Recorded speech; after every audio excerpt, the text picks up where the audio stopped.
이번 시간에 함께 나눌 말씀은 창세기 24장입니다. 창세기 24장은 구절이 좀 많습니다. 67절까지 있는데 일일이 다 읽을 수 없으니까 함께 읽지는 않고 제가 줄거리 요약해 나가면서 강의하도록 하겠습니다. 지난 시간에 우리가 살펴본 창세기 23장 내용에서는 아브라함의 아내인 사라가 드디어 죽음을 맞이했습니다. 아브라함은 이제 아내를 잃고 홀로 남겨졌습니다.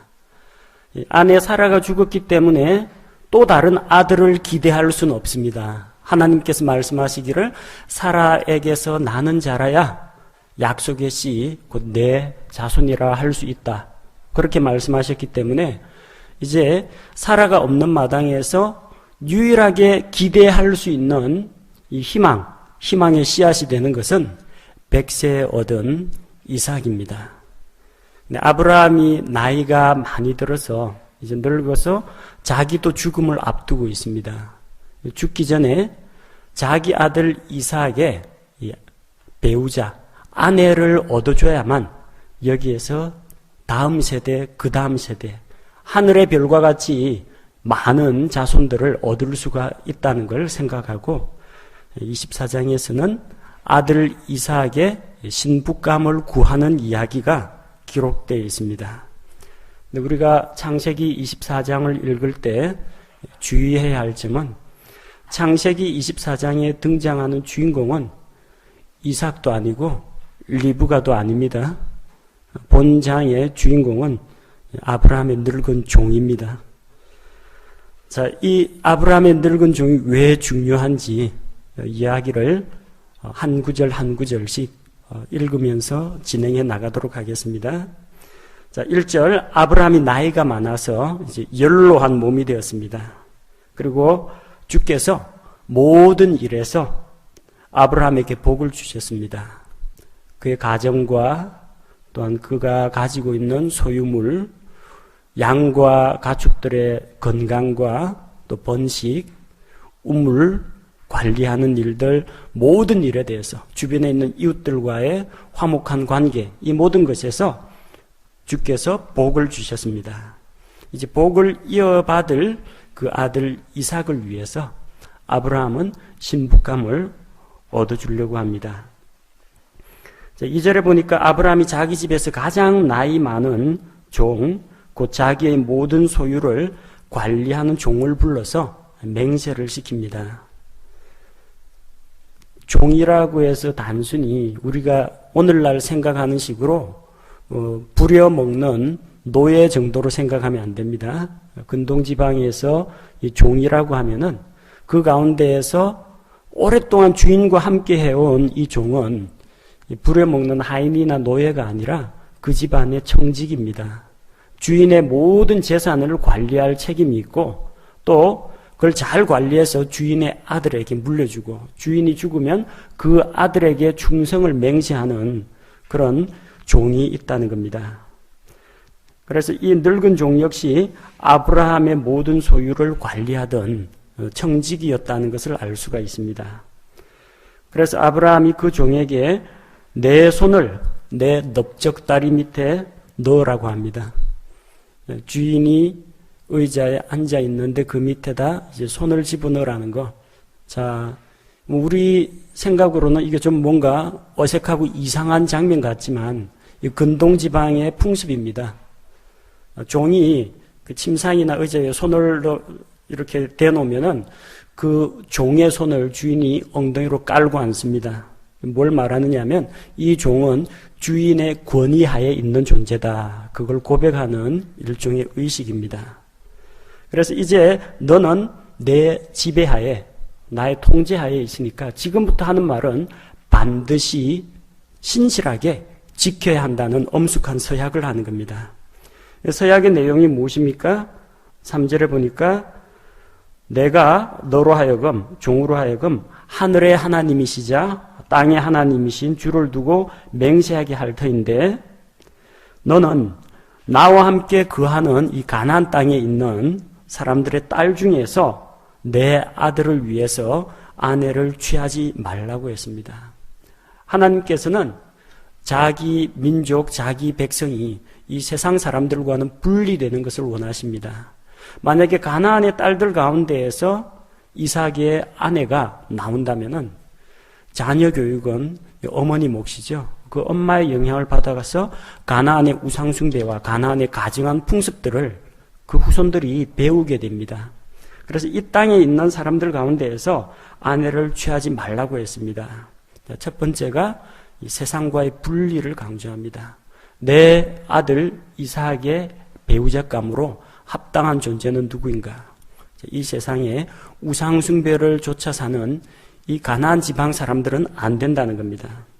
자, 두 번째, 그럼 누구를 아내로 취할 것인가? 4절, 내 고향 내 친족에게로 가서 내 아들 이삭을 위하여 아내를 취하라고 했습니다. 그래서 아브라함의 고향이 어디냐? 저 갈대아 우르를 말하는 게 아닙니다. 거기에서는 우상의 도시에서 나오라 해서 하나님께서 나왔어요. 나오는데 아버지 데라와 함께 메소포타미아 지방 하란 땅, 밧다나람, 시리아 지방입니다.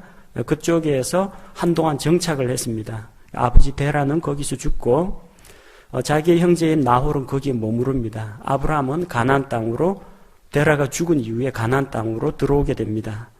그래서 자기 형제가 있는 나홀이 살고 있는 밧다나람으로 가서 자기 친족들 가운데에서 신부감을 구해 오도록 합니다. 자, 그러자 그 종이 주인인 아브라함에게 물어봅니다. 만약에 내가 가서 신부감을 발견했는데 그 여자가 나를 따라오지 않으면 어떻게 하면 좋겠습니까? 내가 반대로 주인의 아들을 데리고 그쪽으로 들어갈까요? 하고 물어봅니다. 그러나 아브라함은 자기 종에게 내 아들을 데리고 그리로 가지 말라고 합니다. 왜? 하나님께서 불러내셔서 내가 내게 보여줄 땅, 그 보여줄 땅은 가나안 땅이었습니다. 밧다나람이 아닙니다. 갈대아 우르는 더더군다나 아닙니다. 자, 그러니까 그곳으로 가지 말라고 했습니다. 하나님께서 이 땅을, 가나안 땅을, 팔레스틴 땅을 그의 씨에게 주신다 약속했기 때문에 이 땅에서 자손들이 번성하는 것이 하나님의 뜻이라는 거죠. 그래서 하나님께서 친히 자신의 천사를 앞서 보내실 것이다. 그래서 미리 예비할 테니까 아무런 걱정하지 말라고 합니다. 만약에 혹시라도 여자가 따라오려고 하지 않으면 이 맹세에서 너는 자유케 되고 여기에 대해서 아무런 책임이 없다. 그 내용을 8절에서 선포합니다. 그래서 종은 주인 아브라함의 넓적다리 밑에 자기 손을 넣고 그 일에 대해서 주께 맹세를 합니다. 이 맹세가 성립했기 때문에 이제부터는 이 종에게 주인의 아들을 위하여 신부감을 구해오는 막중한 사명이 주어졌습니다. 얼마나 이 종이 주인의 신뢰를 받는지 알 수가 있어요. 자기 집 종에게 아들의 혼사 문제를 믿고 맡기는 겁니다. 그 정도로 분별력도 있고 신뢰도 할 수 있는 그런 종이라는 겁니다. 그래서 10절 이하에서 이제 늙은 종은 드디어 길을 떠납니다. 종이 낙타 10마리에다가 선물을 잔뜩 준비해가지고 먼 길을 떠납니다. 그래서 어디로 갔느냐 하면 10절에 보니까 메소포타미아 지방으로 가죠. 거기에서 나홀의 도시에 이르릅니다. 옛날에 데라와 아브라함이 나홀과 함께 살던 그 하란 땅입니다. 유프라테스 강과 티그리스 강 사이의 그 평야인데 그 중에서 저 북서쪽에 있습니다. 갈대아 우르에서 북서쪽으로 쭉 거슬러 올라가면은 시리아 땅, 하란 땅이 있습니다. 아브라함은 거기서 남쪽으로 내려와서 가나안 땅으로 들어간 것이고요.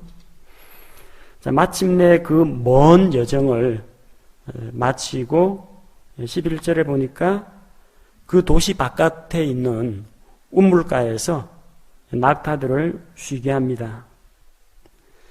자, 장거리 여행 이후에는 휴식이 필요합니다. 낙타는 장기간 동안 먹지도 마시지도 않고도 먼 길을 잘 여행을 할 수가 있습니다. 말은 힘들어요. 말은 중간중간에 짚과 여물을 먹여야 되고 물도 먹여야 하는데 낙타는 몸속에 많이 영양분을 저장해 둡니다. 낙타의 혹이 있죠. 물 나오는 게 아니라 그게 전부 지방 덩어리입니다. 그걸 분해해 가지고 에너지로 사용을 하는 거죠. 장기간 오랜 여행을 하면 낙타의 혹이 거의 평평하게 줄어듭니다. 그리고 나서 여행 끝나면 또 실컷 먹고 마시게 됩니다. 낙타들에게 휴식을 취하게 하고 또 왜 우물가에 자리를 잡느냐. 이 저녁 때가 되면은 여자들이 물길로 나옵니다. 우물가에 있으면은 그 지방 돌아가는 소식들을 알 수가 있어요. 나그네라서 나홀의 도시에 어디가 아브라함의 친척이 사는지 아는 바가 없잖아요. 또 이 아들인 이삭의 배필을 구하려면 젊은 여자들 가운데서 구해야 되는데 아무래도 물길로 나오는 아가씨들 중에서 혹시 이삭의 신부가 될 사람이 있는지 찾으려고 하는 겁니다. 자, 그는 하나님 앞에 먼저 기도를 합니다. 12절 이하에 보니까 오 주, 곧 나의 주인 아브라함의 하나님이여 원하오니 이날 내게 일이 잘 되게 하사 나의 주인 아브라함에게 친절을 베푸시옵소서. 일이 형통하게 되도록 주인 아브라함에게 친절을 베풀어 달라고 합니다. 이 종은 지금 이 신부감을 구하는 일이 자기 일이 아니라 주인 아브라함의 일이라는 걸 잘 알고 있습니다. 그래서 하나님, 제가 이 사명을 감당할 수 있도록 이런 기도보다는 나의 주인 아브라함에게 은혜를 베풀어 주십시오. 친절을 베풀어 주십시오. 그렇게 기도를 합니다. 자, 그래서 한 가지 표적을 구하죠. 13절과 14절에 있는 것처럼 내가 이 우물 곁에 서 있는데 낯선 나그네, 이 동네 사람이 아니에요. 그런데 마음씨가 아주 긍휼이 많고 또 다른 사람에 대해서 이 사랑이 가득한 그런 사람이라면 자기에게 아마도 물을 권할 것이라는 것. 그래서 그녀가 나에게 물을 마시게 하고 더 나아가서 낙타들에게까지도 물을 마시게 하면은 바로 그녀가 하나님께서 예비하신 이삭을 위해서 정하신 배필로 알겠다는 겁니다. 그래서 그것으로 주께서 나에게 친절을 베푸시는 줄을 주께서 주인에게 친절을 베푸시는 줄로 알겠다고 한 겁니다. 구약 시대에 또 특히 하나님의 백성 이스라엘 백성들은 이 표적을 구했습니다. 유대인들은 표적의 민족입니다. 고린도전서에 나온 말씀과 같이 유대인들은 표적을 구하고 그리스 사람들은 지혜를 찾으나 우리는 뭘 해요? 표적 구합니까? 아닙니다. 십자가에 못 박힌 예수 그리스도를 전파한다고 했습니다. 우리는 표적 구하는 민족 아닙니다. 그리고 이 시대는 하나님의 뜻을 분별하기 위한 계시의 말씀, 성경 말씀이 완성되기 이전입니다. 그렇기 때문에 하나님께 기도하면 기도가 하나님께서 실제 나타나기도 하시고 직접 사람을 만나서 계시를 주시기도 하고 이런 표적도 보여주시곤 합니다. 신약시대의 기도 모습은 이것과는 다릅니다. 신약시대 이런 식으로 우연히 나에게 이런 일이 일어나면 주의 뜻인 줄 알겠습니다. 우리는 그런 식으로 표적을 구하지 않습니다. 구약시대이기 때문에 이게 가능한 겁니다. 그래서 혹시 내가 동전을 던져서 앞이 나오면 오늘 하나님께서 전도하라는 뜻으로 알겠습니다. 이런 거 내기 걸지 마십시오. 아니면은 누구든지 오늘 지하철에서 나를 제일 처음 만난 사람을 제가 어떻게 말을 걸어서 그 사람에게 복음을 전하겠습니다. 그런 식으로 약속을 안 잡으셔도 됩니다. 마음속에 말씀을 전하고자 하는 그런 동기력이 있으면 처음 만난 사람도 좋고 두 번째 만난 사람도 좋고 관계없습니다. 자, 우리는 표적을 구하는 그런 구약시대 유대인들이 아니고 하나님의 약속을 믿고 그 말씀에 순종하는 신약시대 성도들이라는 것을 기억하시기 바랍니다. 자, 그런데 이제 드디어 마침내 저녁 때가 되니까 여자들이 우물가로 물길로 나오기 시작합니다. 그가 막 말을 마치기도 전에 리브가가 물 항아리를 어깨에 메고 나오는데 이 종은 아직은 모르고 있지만 그녀는 아브라함의 형제 나홀의 아내 밀가의 아들 부두엘에게 태어났다, 그렇게 기록하고 있습니다. 촌수가 어떻게 됐느냐면요, 아브라함하고 나홀하고 형제지간입니다. 아브라함과 사라가 있고요, 나홀과 밀가가 있어요. 아브라함과 사라 사이에 누가 태어났어요? 이삭이 태어났습니다. 그리고 나홀과 밀가 사이에서 누가 태어났냐? 부두엘이 태어났어요. 그 부두엘의 아들이 라반이고 딸이 리브가입니다. 그러니까 학렬로 보면 어떻게 돼요? 이삭하고 부두엘이 같은 동급입니다. 사촌지간이에요. 리브가는 여자 조카입니다. 여조카인데 왜 이렇게 되느냐?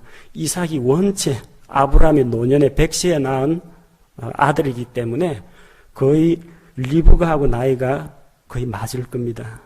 그래서 촌수로 따지자면 여조카입니다. 자, 그래서 이 종은 몰랐지만 하나님께서 때마침 리브가가 나오는 그 절묘한 그 타이밍을 하나님께서 허락해 주셨습니다. 자, 이 리브가에 대한 간단한 묘사가 나오죠. 16절, 보기에 아름답고 지금까지 어떤 남자도 알지 아니한 순결한 처녀였다고 기록하고 있습니다. 자, 그래서 그녀가 운불로 내려가서 물 항아리를 가득 채워가지고 올라오는데 종이 그녀에게 물 좀 달라고 요청을 합니다.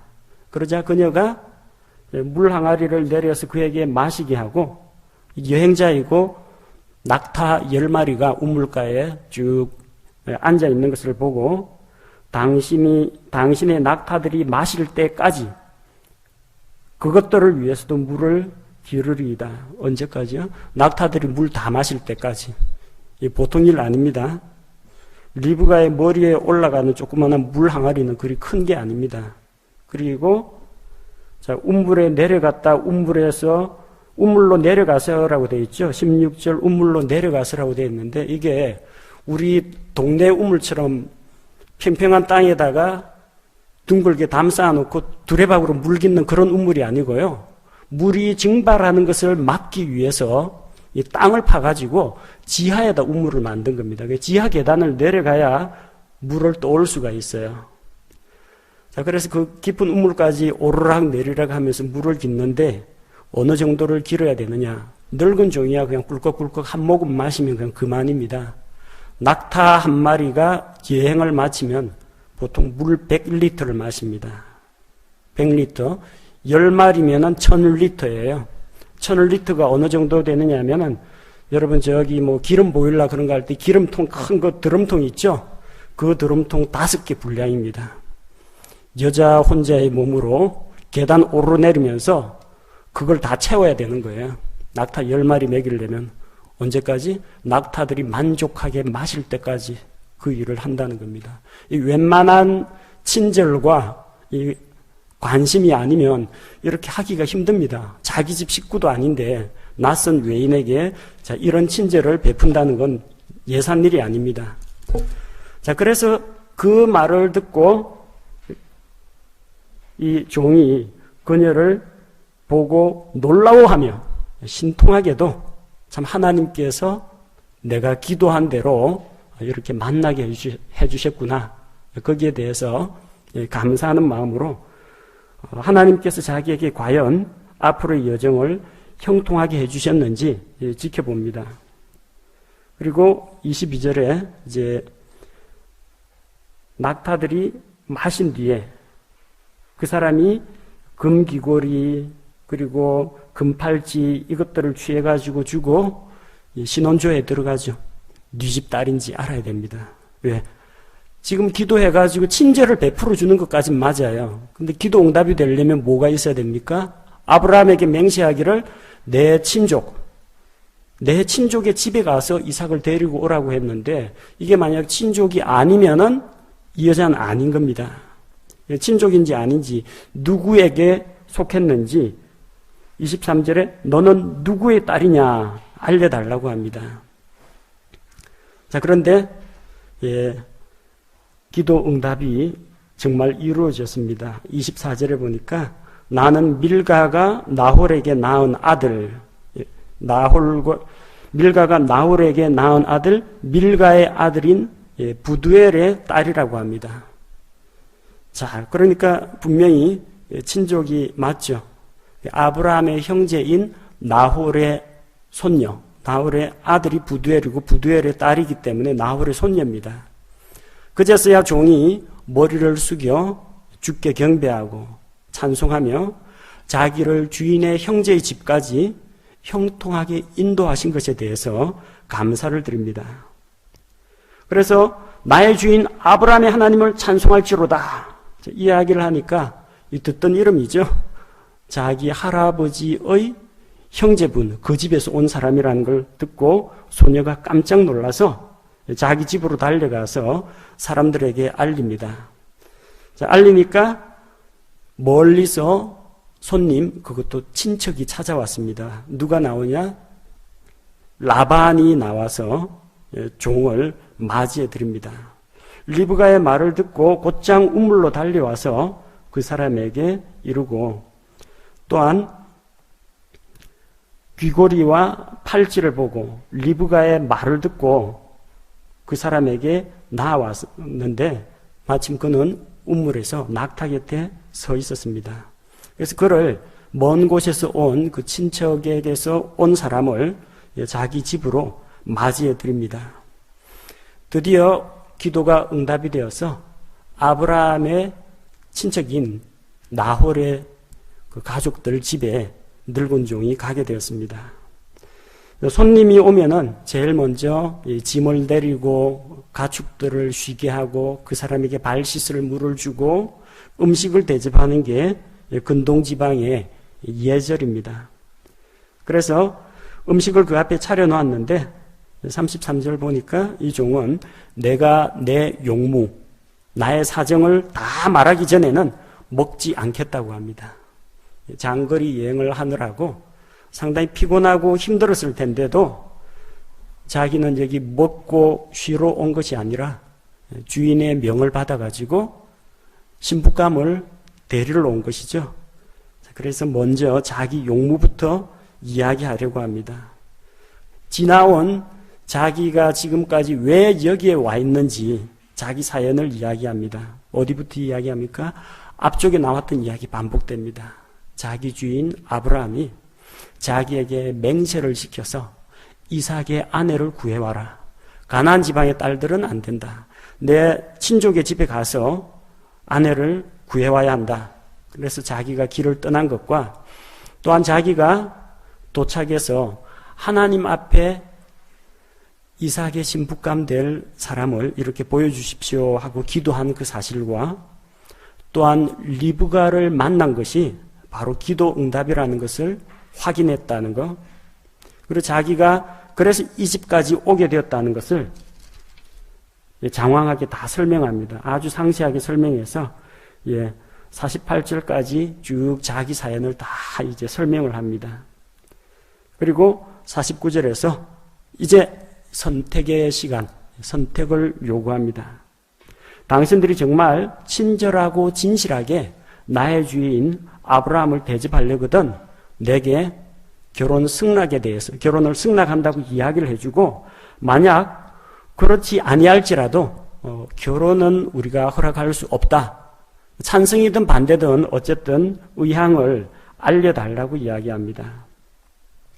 자, 그런데 이 결혼 문제에 대해서 누가 결정권을 가지고 있느냐? 기본적으로는 신부인 당사자 리브가의 의사가 중요하지만 보호자인 라반과 부두엘이 대답을 합니다. 부두엘은 아버지로서 이 딸에 대해서 권리가 있습니다. 또 그 집의 남자 식구, 오빠인 라반 역시 여동생의 결혼 문제에 대해서 결정할 권한을 가지고 있습니다. 그래서 이 종이 리브가를 만나서 이야기하는 것이 아니라 아버지인 부두엘과 오빠인 라반을 상대로 지금 이 결혼에 대해서, 결혼 언약에 대해서, 정혼 문제에 대해서 좀 진지하게 이야기하는 겁니다. 그들의 답변이 무엇입니까?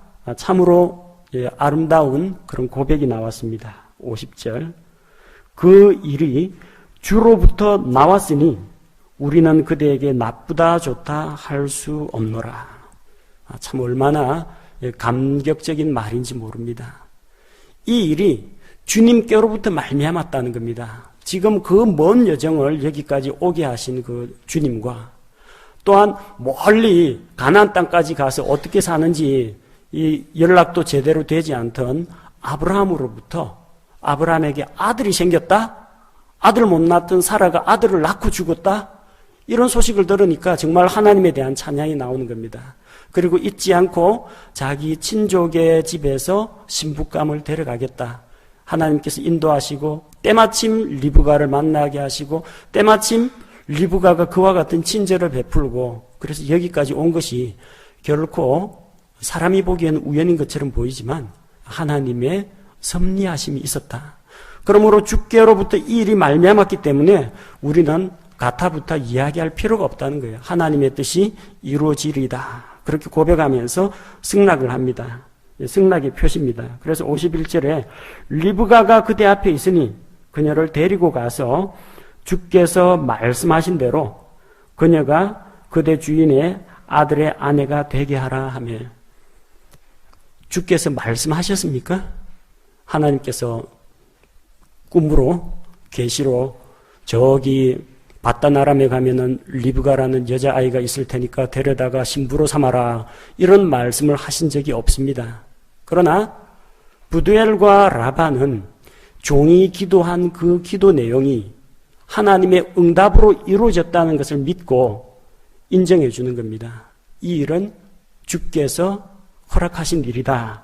그러니까 데려가서 이삭의 아내가 되라고 합니다.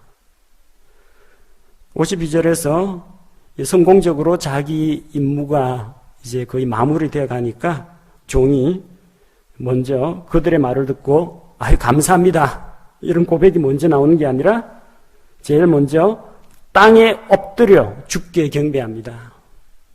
종의 자세를 볼 수가 있죠. 우리 같았으면은 반가운 마음에 덥석 손을 잡고 감사합니다. 승낙해 주셔서 감사합니다 하고 선물 주고 인사치레하기 바빴을 텐데 이 종은 먼저 이 모든 여정에서 형통한 길을 허락하신 주님께 경배를 드립니다. 그리고 그들에게 혼인 약속 의미로서 혼인의 증표로서 예물을 줍니다. 원래 신부를 데리고 가려면요 신부값을 내야 합니다. 당시 근동지방에서 신부는 집안의 재산입니다. 집안 일도 하죠. 포도원 가꾸죠. 가축들 돌보죠. 가족들을 위해서 옷도 만들어주죠. 재능이 많으면 많을수록 얼굴이 이쁘면 이쁠수록 신부값이 높아집니다. 리브가는 얼굴도 아름답고 또한 그 집에서 여러 가지 집안 일도 하고 그렇기 때문에 이 소중한 존재입니다. 데려가려면 결혼 지참금을 내야 됩니다. 준비한 낙타 10마리에 가지고 갔던 그런 예물들을 신부집에다 주고 신부를 데리고 오는 겁니다. 자, 그래서 이 기쁘고 즐거운 날 잔치가 없으면 안 되겠죠. 이제 54절에서 56절에 먹고 마시고 온 밤을 지냅니다.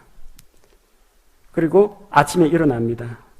일어나자마자 이제 나는 나의 주인에게로 돌아가겠다 이야기를 하는데 그 사람들이 많이 아쉬워하죠.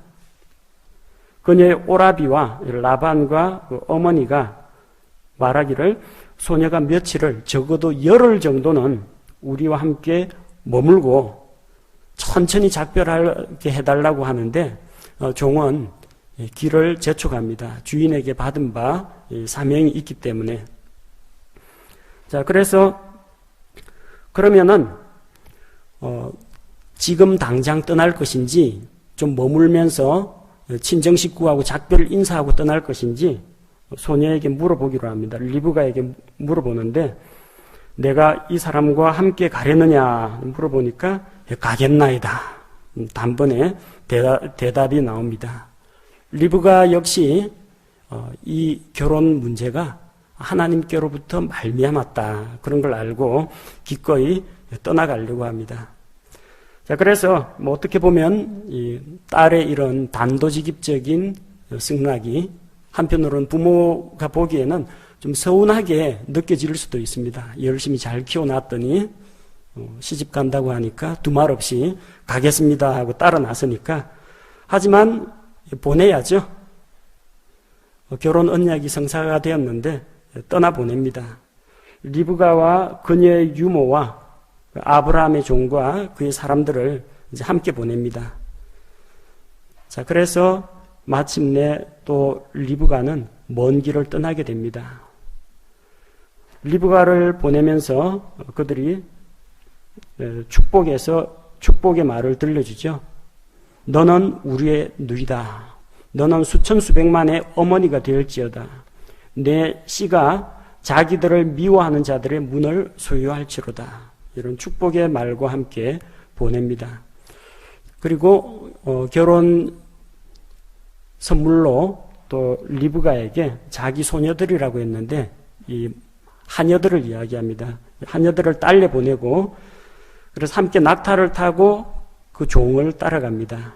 그리고 종은 리브가를 데리고 마침내 라헬로의 우물, 유다 땅 거의 남쪽 지방에 있습니다. 부엘라헬로의 그 우물로 가게 되는데 이삭은 바로 그 남쪽 지방에 머물고 있었습니다. 결혼을 앞둔 청년 이삭은 무엇을 하고 있었습니까? 63절 젊은 청년들에게 도전이 되는 말씀이죠. 이삭이 저물 때에 들에 나가 묵상하다가 눈을 들어 바라보니 보라 낙타들이 오더라. 해질 무렵입니다. 해질 무렵에 들에 나가서 그는 묵상하고 있었습니다. 무엇에 대한 묵상인지 구체적으로 나와 있지는 않습니다만 아마도 하나님께서 아브라함을 통해서 주신 그 약속의 말씀들, 그 당시에는 이 성경책자라는 게 이런 성경책은 없었을 테니까 외워서 들려주신 아버지를 통해서 받은 바 말씀을, 약속의 말씀을 묵상한 것이 아닌가 그렇게 생각할 수가 있습니다. 근데 마침 보니까 길을 떠났던 종이 한 무리의 사람들을 이끌고 내려옵니다. 자, 이삭도 리브가 일행을 발견하고 리브가도 종에게 이르기를 들에서 우리를 만나러 걸어오는 이 사람이 누굽니까? 물어봅니다. 그가 바로 나의 주인입니다. 그 이야기를 듣고 리브가가 베일을 취해서 자기 얼굴을 가립니다. 원래 결혼하기 이전에는 여자가 남자 앞에서 민낯을 맨 얼굴을 드러내지 않는 것이 당시 예절입니다. 자, 그래서 겸손히 자기 얼굴을 가리고 종은 자기가 지금까지 행하고 겪었던 모든 일을 이삭에게 구합니다. 명령은 누구한테 받았어요? 아브라함에게서 받았습니다. 그런데 이삭이 오는 것을 보고 그가 나의 주인입니다. 아브라함의 종인데 또한 그 아들 이삭의 종이기도 하다는 겁니다. 그리고 자기에게 일어난 일을 이삭에게 모두 상세하게 이야기를 합니다. 어떤 일을 겪어서 이 여자를 데리고 오게 되었는지. 이삭은 리브가를 자기 어머니 사라의 장막으로 데리고 가서 그녀를 취하여 아내로 삼습니다. 어머니를 잃은 이후 그래서 마음속에 채워지지 않는 그런 공백과 이런 여러 가지 힘들었던 그런 일들, 이제는 아내를 얻음으로써 이삭이 위로를 받게 되었습니다. 지금까지의 이야기가 늙은 종이 먼 길을 떠나서 주인의 아들의 신부감을 데려오는 그런 과정이었습니다. 이 아브라함의 늙은 종과 똑같은 사역을 하는 분이 계십니다. 그분은 성령 하나님이십니다. 아브라함의 늙은 종은 이름이 없습니다. 늙은 종 이름이 24장에 나오지 않습니다. 24장에서는 그의 정체가 나오지 않습니다. 그냥 아브라함의 늙은 종이라고만 나옵니다. 다른 장에는 이름이 알려져 있지만 바로 이 사역을 하는 동안 자기 자신은 전혀 주목을 받지 않는다는 겁니다. 누가 주목을 받습니까? 이삭이 주목을 받습니다. 그는 주인과 주인의 아들을 위해서 성실하게 사명을 완수할 뿐입니다. 성령 하나님도 마찬가지입니다. 하나님께서는 자기 아들 예수 그리스도의 신부가 될 자들을 찾아오도록 성령님을 통해서 일하고 계십니다. 성령님께서 온 세상에서 말씀 사역자들을 통해서 진리의 성경 말씀을 통해서 말씀이 선포되고 성경 말씀을 읽고 듣는 모든 상황 속에서 말씀을 통해서 말씀의 검을 통해서 역사하십니다. 그래서 죄에 대해서 의에 대해서 심판에 대해서 세상을 책망하십니다. 그리고 자기 죄를 인정하고 예수 그리스도를 구세주로 받아들이기를 원하는 자들, 곧 믿는 자들에게 성령님을 통해서 새로운 출생을 경험하게 하십니다. 물에서 난 것은 육에서 난 것은 육이요, 성령에게서 난 것은 영이니 우리의 영이 성령님을 통해서 다시 태어나게 합니다. 다시 태어나서 하나님의 자녀가 될 때 믿고 거듭난 자들은 예수 그리스도의 신부가 됩니다. 이 모든 과정 가운데에서 성령님께서는 주목을 받지 않습니다. 요한복음 16장 13절, 14절 말씀을 보겠습니다. 요한복음 16장 13절, 14절입니다. 예. 이 말씀 통해서 성령께서 어떠한 일을 하시는지, 성령의 사역이 무엇인지 우리가 살펴볼 수가 있습니다.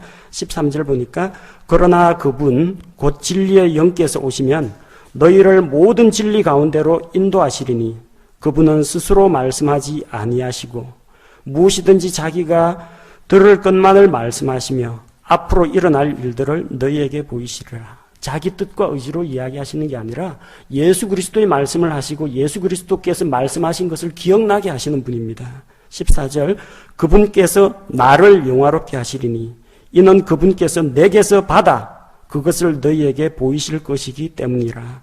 성령님의 사역은 예수 그리스도를 영화롭게 하는 그런 사역이라는 겁니다. 말씀이 없는 곳에서는, 예수 그리스도가 드러나지 않는 곳에서는 성령께서 일하지 않으십니다. 오늘날 많은 은사주의에서는 오 성령님 오십시오 하고 성령님께 영광의 박수 이런 거 하는데 성령님은 스스로 영광을 취하지 않으십니다. 물론 우리는 성삼위일체 하나님께, 성부 성자 성령께 영광을 돌려드리는 것이 옳습니다. 그러나 성령께서는 스스로 영광 받지를 않으시고 예수 그리스도께 모든 영광을 돌려드립니다. 마치 아브라함의 늙은 종이 자기 자신의 이름과 신분은 철저하게 드러내지 않고 오로지 자기 주인의 아들 이삭을 위해서 신부를 데려오는 것처럼, 신부 데려와가지고 늙은 종이 취한 거 아닙니다.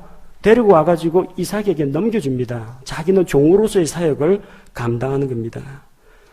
자, 바로 이런 늙은 종의 그 사역은 신약시대 우리 성령님의 사역과 너무나도 흡사합니다. 아버지 하나님께서 자기 아들 예수 그리스도의 신부감을 구하기 위해서 이 세상에 성령님을 보내셔서 죄에 대해 책망하고 의에 대해서 심판에 대해서 선포하시며 믿는 자들을 거듭나게 하십니다. 그래서 우리가 예수 그리스도의 신부가 된 것입니다. 또한 리브가 역시 뭘 믿고 따라 나섰습니까? 머나먼 길, 도대체 이삭이라는 사람이 몇 살인지 어떻게 생겼는지 아는 것도 하나 없으면서 따라 나섰습니다. 뭘 보고요? 하나님의 약속의 말씀을 받아서 갈대아 우르에서 떠나서 약속의 땅 가나안으로 갔던 바로 자기 할아버지의 형제지간인 그 아브라함의 하나님께 받은 그 약속을 믿었기 때문에 그 약속에 자기가 그 가정에 들어감으로써 그 약속을 공동으로 상속받는 자가 된다는 것, 아브라함의 언약은 이삭에게로 물려졌는데 이삭의 배우자가 되어서 그의 언약에 동참하는 자가 된다는 그 믿음 하나를 가지고 그 먼 길을 떠나왔던 것입니다. 또한 하나님께서 이렇게 믿음을 따라 나온 리브가에게 복을 주시고 이삭과 리브가를 통해서 야곱과 에서를 주시고 또 야곱을 통해서 이스라엘의 12지파를 주시고 마침내 하늘의 별과 같이 바다의 모래와 같이 많은 자손들을 주신 것을 우리가 기억합니다. 우리 역시 리브가와 같은 그런 믿음을 가지고 아브라함의 언약에 동참하는 예수 그리스도의 신부로서 그분의 약속과 복에 동참하는 자가 된 것을 인하여 하나님께 감사를 드립니다. 제가 기도하겠습니다.